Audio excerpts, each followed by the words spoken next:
Ninguém aguenta mais a impunidade. O senhor é autor de um projeto de lei que, na prática, permite a prisão em segunda instância. Chegou a hora do Congresso Nacional regular essa matéria. O senhor tem um outro projeto que regulamenta o uso de aviões da Força Aérea Brasileira por autoridades. É um abuso algumas pessoas usarem para o seu deleite pessoal, que não tem nada a ver com missão oficial.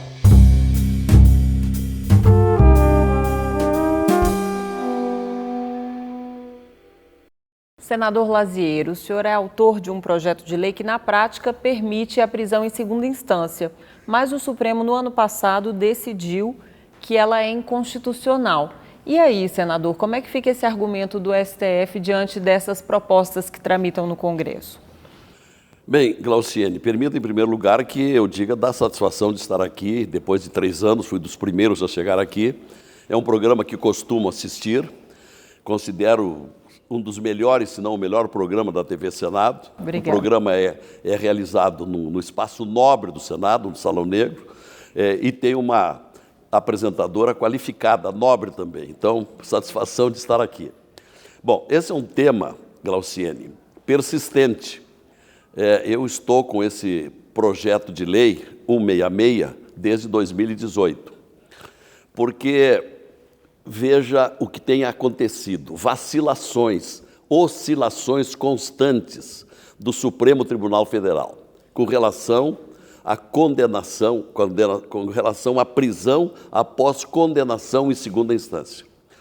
Pela Constituição brasileira de 1988, era possível prender. E essa faculdade da prisão após colegiado em segunda instância durou por 21 anos, até 2009. Aí veio o famoso mensalão, famigerado mensalão, envolvendo figurões importantes, políticos, empresários, banqueiros. E aí advogados e juristas questionaram a autenticidade desse critério da prisão após segunda instância. Senador, mas a Constituição não estabelece que a prisão é depois do trânsito em julgado? Sim, mas aí houve uma tese de trânsito em julgado para fins de colocar o réu no rol dos culpados, mas não impedia, por muito tempo foi assim, não impedia a prisão, assim como outras alternativas, também permite a prisão preventiva, a prisão temporária, a prisão provisória, a prisão administrativa. Isso acontece e não transitou em julgado. Em 2011, entrou aqui no Congresso um projeto de lei para consolidar aquela posição de que tinha direito à liberdade. Bom, e aí durou, em 2011, durou até 2016. 2016, prende de novo. 2019, agora novembro, numa fatídica noite, 6-5, voto de Minerva do ministro Toffoli, restabelece a liberdade. Então, a jurisprudência não pode ser assim. São casuísmos. Nós não podemos ficar submissos a casuísmos, que é um dos casuísmos do Senado, do Supremo, quer dizer. Essa oscilação do Supremo mostra que está faltando o Congresso decidir, né? Perfeito, obrigado pela resposta. Você já me respondeu. Tem que haver uma decisão legislativa. Então chegou a nossa hora. Chegou a hora do Congresso Nacional regular essa matéria.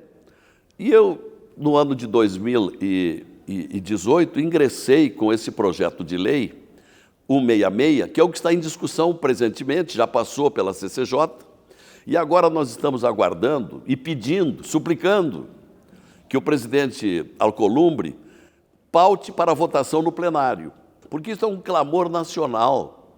Ninguém aguenta mais a impunidade. Há delinquentes contra o dinheiro público da República. Todo mundo conhece o que fizeram alguns gestores de estatais, os desvios bilionários Lembrando que até agora já 4 bilhões e meio a Polícia Federal, o Ministério Público, já recolheram de volta para o Tesouro Nacional comprovante de que é dinheiro roubado. Veja, 4 bilhões e meio.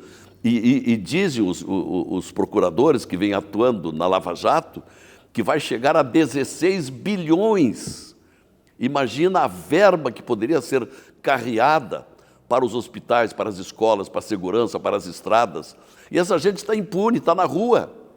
Tem um artigo na Constituição relevantíssimo, é o artigo 5º da Constituição, que tem 78 incisos e vários parágrafos. Portanto, é um preceito fundamental que diz o seguinte: todos são iguais perante a lei, garantindo-se a brasileiros e a estrangeiros a inviolabilidade da vida, liberdade, segurança e propriedade. E o que nós estamos vendo aí? São ladrões, assaltantes, traficantes, estupradores, e agora, não sendo condenado em segunda instância, convivendo no meio da sociedade.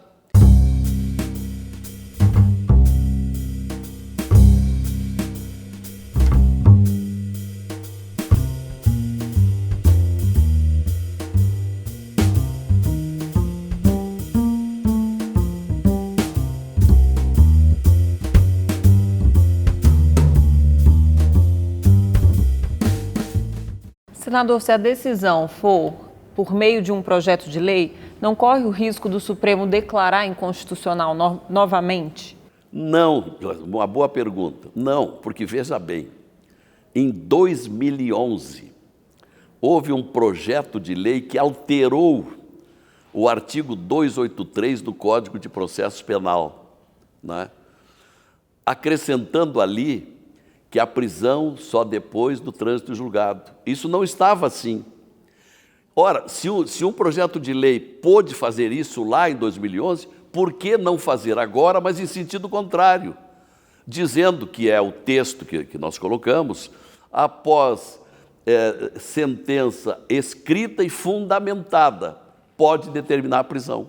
É isso que diz o nosso projeto. Uma PEC daria mais segurança, não? Olha, o próprio Toffoli disse que não é cláusula pétrea essa questão, é Código de Processo Penal. Ao mudar Código de Processo Penal é uma faculdade que nós temos no Congresso Nacional. Se mudou 211 em 2011, nós podemos mudar agora. Agora, está correndo paralelamente, lá na Câmara, está correndo uma emenda constitucional, que tem o mesmo sentido, só que é um diploma legal, mais demorado, que, na minha opinião, vai demorar mais de um ano. Já o decreto-lei que eu estou propondo, o projeto de lei? O projeto de lei, digo, esse é rápido. Esse vai para a votação ali no plenário, aprovou, vai para a Câmara discute, aprova, pronto, é lei, vai para a sanção do presidente. Esse anda rápido, que é o que nós precisamos. O senhor acredita que seria rápido também na Câmara? Porque várias matérias que o Senado vota vão para a Câmara e acabam esse é o meu parando medo. lá. É o meu medo. A nossa insatisfação com as demoras na Câmara são terríveis. Veja o projeto de lei do Álvaro Dias, o foro privilegiado. Nós votamos há 1 ano e meio no Senado. Está lá engavetado na Câmara. Então tem essas coisas. Eu tenho meus medos, mas nós já estamos arregimentando o número de deputados e nós criamos uma frente parlamentar pró-prisão em segunda instância, onde vários deputados federais estão integrando. Quem sabe lá a gente consegue agilizar depois que sair do Senado. É verdade que o ministro Sérgio Moro ajudou o senhor a fazer esse texto desse projeto? Nós levamos ao ministro Sérgio Moro, ele acrescentou, ele aprimorou as consequências as consequências da libertação, da prisão, estabelecendo, por exemplo, quando o juiz ou quando o ministro ou o desembargador perceber sinais de inconstitucionalidade, que são raros os casos, ele poderá não determinar a prisão, mas aí ele tem que demonstrar cabalmente isso. É uma das hipóteses. Então, o ministro Moro ele fez um ou dois acréscimos valiosos que aprimoram o projeto de lei. Isso não seria um motivo para o governo apoiar este projeto de lei? Porque o recurso para o projeto ir para plenário foi do próprio líder do governo, né, senador Fernando Bezerra. Se não fosse esse recurso, o projeto iria diretamente para a Câmara. Exato. O governo não teria que apoiar esse projeto pelo envolvimento do ministro da Justiça? Olha, Glauciane, nós não estamos entendendo bem o que está acontecendo. Nós esperávamos que o governo estimulasse, agilizasse o andamento desse projeto de lei. Não é o que está acontecendo. Por outro lado, no Congresso Nacional, você sabe disso, o nosso telespectador sabe, tem muita gente no Congresso implicada na Lava Jato. Aquilo que vulgarmente o povo está dizendo lá fora. Não deixam andar porque tem rabo preso. Essa expressão é corrente. Então, de algumas pessoas, de alguns parlamentares, nós não temos esperança de que vão votar a favor, porque aí vai acelerar o andamento de processos que poderá levá-los à cadeia.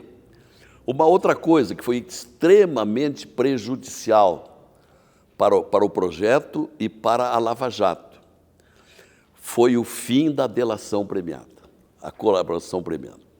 Essa decisão foi devastadora. Por quê? Porque até ali, aquele implicado nos crimes e que já previam penas pesadas, eles procuravam se livrar e se apressavam a chegar na Polícia Federal ou no Ministério Público e dizer, olha, eu vou contar tudo que eu sei, para amenizar lá adiante a pena que ele ia sofrer. Agora, com a liberação, até trânsito em julgado, ele não tem uma preocupação. Ele vai arrastar esses processos infinitamente, até o trânsito em julgado. E quem sabe lá levando para a prescrição, o que é mais provável, que tem muita gente que já se salvou com a prescrição, extinção da punibilidade pela prescrição. Uma alternativa para isso, e até mesmo para a questão da prisão após condenação em segunda instância, não seria reduzir o número de recursos? Se os recursos fossem reduzidos, não seria necessário ter uma prisão em segunda instância, talvez? Sim, seria, mas não tem nenhum. Elas têm projetos engavetados há muito tempo. Uma outra versão, que era do ex-ministro Peluso, é que ele estabelece que, após segunda instância, recurso especial, que é aquele que vai para o STJ, ou recurso extraordinário, que é aquele que vai para o Supremo, teria um efeito rescisório. Isto resolveria o problema. Porque aí chegou na segunda instância, é condenado, vai para a cadeia. Não tem efeito suspensivo. Não tem efeito suspensivo. Resolve. Só que não tem esse projeto em andamento. E, para começar tudo de novo, nós entendemos que dá para resolver, diante da emergência que nós estamos vivendo, que tem muita gente boa. Vê o caso do Zé Dirceu.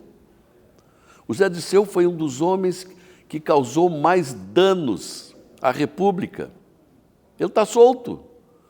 Agora pega um ladrão de galinha, como costumava dizer o nosso senador gaúcho Pedro Simão, esse não tem advogado bom, esse está lá preso, né? Porque não tem recurso, não tem dinheiro para pagar advogado. Vejo as desigualdades. O senhor tem um outro projeto polêmico aqui dentro, o senhor está cheio de projetos polêmicos, né, para a gente abordar, que é o que regulamenta o uso de aviões da Força Aérea Brasileira por autoridades. Esse projeto ele foi retirado de pauta até que o governo envie um decreto e esse decreto seja aproveitado no texto do senhor. O que o senhor achou dessa retirada de pauta, senador? O senhor acha que esse decreto do governo realmente vai melhorar o texto do projeto? Eu não vi ainda, Glauciane, eu não vi o texto desse decreto. Estou esperando por ele. Espero que ele chegue logo, porque precisou aquele episódio aí do Santini, se deslocando no avião da FAB, lá da Suíça para a Índia, e sendo motivo até de uma crise no governo, com a demissão dele. A verdade é que esse meu projeto, ele é de 2015. Foi um dos primeiros que eu entrei quando cheguei aqui no Senado, tentando moralizar, porque é um abuso mexer com dinheiro público, algumas pessoas usarem para o seu deleite pessoal, para ir para casa no fim de semana, vai no sábado, volta na segunda-feira, ou até mesmo algumas viagens estranhas, que não tem nada a ver com missão oficial. Então, o projeto consiste em estabelecer quem pode usar avião da FAB.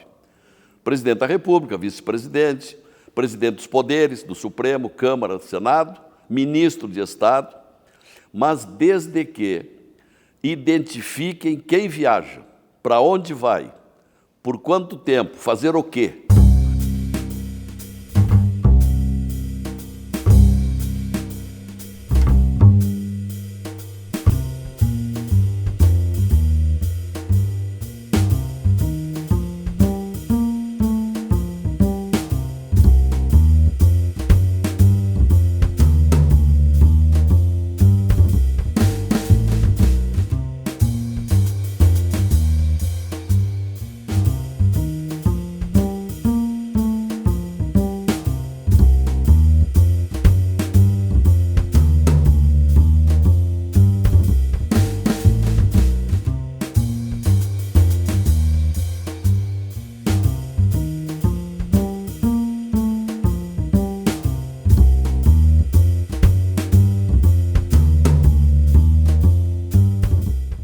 A diferença do que já vigora hoje é essa questão da transparência, né? Porque quem viaja já é isso aí, né? São essas autoridades que podem viajar e ninguém além delas. Mas às vezes tem gente que dá carona para pessoas que não têm nada a ver com o processo, com a missão oficial. Então é por isso que nós incluímos aí uma cláusula que a cada 3 meses a FAB deve encaminhar um relatório para o Tribunal de Contas da União, dizendo quem viajou, para onde, fazer o quê, quem foi.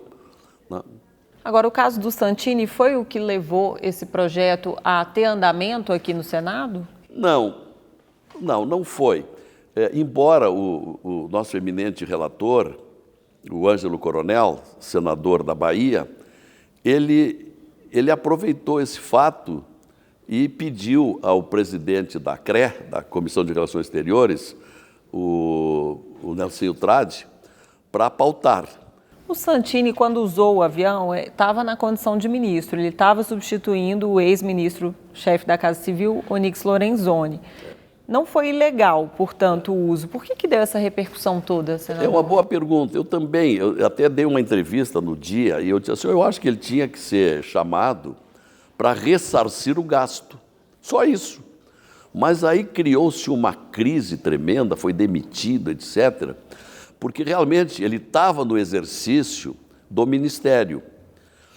O problema é que ele não pediu autorização, pelo que se sabe, né? Teria faltado autorização, teria que dizer, fazer o quê? Por que ele foi para lá? E aí foi o próprio presidente da República que disse que não foi ilegal, mas foi imoral. E aí, com base nesse entendimento, é que foi afastado aquele substituto do Ministério, substituto do hoje ministro da Cidadania, Onyx Lorenzoni. A saída do ministro Onyx da Casa Civil e a ida para a Cidadania, o senhor acha que tem a ver com esse episódio também? Eu tenho dúvida, Glauciane, eu não sei. Eu não sei, porque o deputado federal e ministro Onyx é um companheiro de primeira hora. Ninguém acreditou mais na eleição de Bolsonaro do que o Onyx. Ele, com entusiasmo, ele se lançou na campanha quando ninguém acreditava. Então, ele sempre foi muito fiel. E eu acho que não tem como o presidente Bolsonaro ser deselegante, então. Agora, por que saiu? Eu acho que uma das razões é que o presidente da República, eu acho que ele queria muito militarizar o Palácio do Planalto. Hoje lá só tem militares, né? E aí o Onyx não cabia. Por outro lado, parece que o general Braga Neto é um disciplinador e que vai disciplinar as relações com todos os ministros. Deve ter as suas razões pessoais. Agora, eu não tenho dúvida de que o Onyx é muito fiel, muito trabalhador e vai prestar um bom serviço na cidadania. Um outro assunto que tem a ver com o executivo, e o senhor tem um projeto aqui, é o que avalia o servidor público, né? Uma avaliação periódica para o servidor público. Esse projeto vai ser incluído nessa reforma administrativa do governo? O senhor está participando de alguma articulação nesse sentido? Olha, esse projeto de lei complementar é da autoria da senadora Maria do Carmo, do Sergipe. E eu fui nomeado relator, gostei do projeto e fiz várias modificações que se tornou um substitutivo. Porque ele quer o quê? Ele quer garantir eficiência do servidor público estável. Eu levei vários ataques das corporações de funcionários públicos, dizendo que eu estava querendo acabar com a estabilidade. Longe disso. Respeito e devemos respeitar. Agora, é inegável que tem funcionários públicos estáveis, bons, regulares e maus. Felizmente, é uma minoria. Quando eu dei uma reformulada no projeto, eu disse nas entrevistas, nós não precisamos que todo funcionário público estável seja excelente, que tenha nota 9 e 10. Não é necessário também que seja ótimo, nota 7 e 8. Admitimos até que seja um funcionário regular, 5 e 6. Até mesmo aceitamos um funcionário público medíocre, que ganhe nota 4. Agora, não garantir nem mesmo nota 3 nos exames, e ainda com oportunidade de refazer no ano seguinte. Ele tem 2 anos de oportunidade, se ele for mal, tirar uma nota 2,5, 2,8 no primeiro ano, em que vai ser examinado por uma comissão de 3, e com direito dele rejeitar um dos integrantes. Essa é uma proposta trazida, é um aprimoramento que foi trazida pelo secretário de Desburocratização, o Ibel, trouxe essa contribuição, como trouxe uma outra contribuição para que também os chefes e todos os cargos superiores sejam também submetidos à avaliação periódica de desempenho. O senhor acha que essas mudanças afastaram qualquer possibilidade de perseguição política? Eu acho que sim, porque tem que ser comprovado. O questionado, aquele que é submetido à sabatina, à prova, ele pode dizer, olha, eu não aceito este, aquele ou os 3, porque eles me perseguem politicamente. Ele tem que demonstrar. Se ele é reprovado, ele pode recorrer para outra comissão, de recursos humanos. Ele tem oportunidade com outra comissão no ano seguinte, acompanhado de um supervisor que vai orientar para que ele se recupere. Porque o contribuinte brasileiro precisa ser bem atendido. E essa proposta vai entrar na reforma administrativa ou ela vai caminhar em separado? Como a reforma administrativa é muito ampla e está demorando muito a ser trazida para o Congresso, o secretário Ibel me procurou há poucos dias e disse, olha, vamos tocar esse projeto de lei complementar. Temos toda a simpatia com ele e tem o nosso apoio. Então, com o apoio do secretário Ibel, eu acho que nós vamos fazer andar, porque ele já é uma parcela de um projeto maior, né, de uma medida provisória mais ampla, mais minuciosa, que é a reforma administrativa. Esse aí já vai ajudar. Eu acho que vamos conseguir fazer evoluir esse projeto. Senador, eu agradeço a presença no programa. Tinha muito mais coisa para falar. A entrevista com o senhor é sempre muito boa, mas infelizmente nosso tempo acabou e obrigada pela presença. Eu agradeço muito e espero não esperar 3 anos para voltar de novo. Mas cumprimentos. São 81 senadores. Eu sei disso, não, eu entendo, claro, não, mas eu fico muito agradecido e lisonjeado por ter participado desse programa nobre da TV Senado. Parabéns.